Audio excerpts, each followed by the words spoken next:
सेनुरुआ के दीपी ऐसन ही परल बा, तोहर रंग अब फीका हो गइल।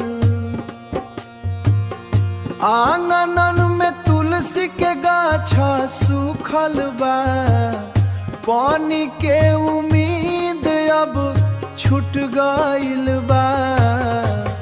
कहे दिलावा चल गइलू, चूल्हिया के राख हो अब ठंडा भाइल। रोटी के महक अब न आवेले, तोहर पहनल सारी खुंटी पे तंगे बा। हवा में उत बा अकेले, जैसे सावा के बादल छट गइल हो।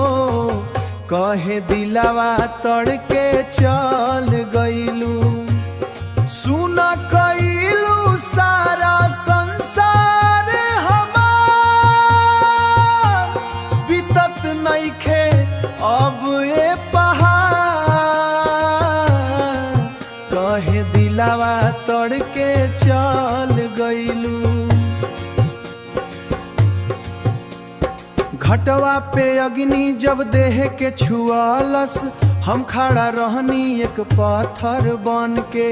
लोगवा कहत रहे कि सब मिति ह, पर हमर मिति त उहे रहे। जाऊन अब धुआं बन के उड़ गइल बा, कहे दिलावा तड़के चल गइलू। बात करे के मन करेला तो से, पर दीवार से बतियाऊ ना जाला। तोहर हासे के आवाज भूकनवा में बा, जैसे पुरवा ह पावन सरसारत हो। सब छोड़ के कहन गइलू हो, संझिया के दिया अब के जलाई। अंजोरा बिना घरे अंधियार बा, सतो जन्म के बड़ा का भाई।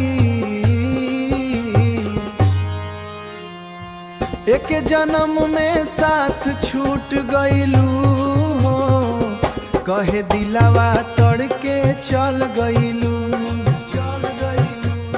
कहेवा तड़के चल गइलू।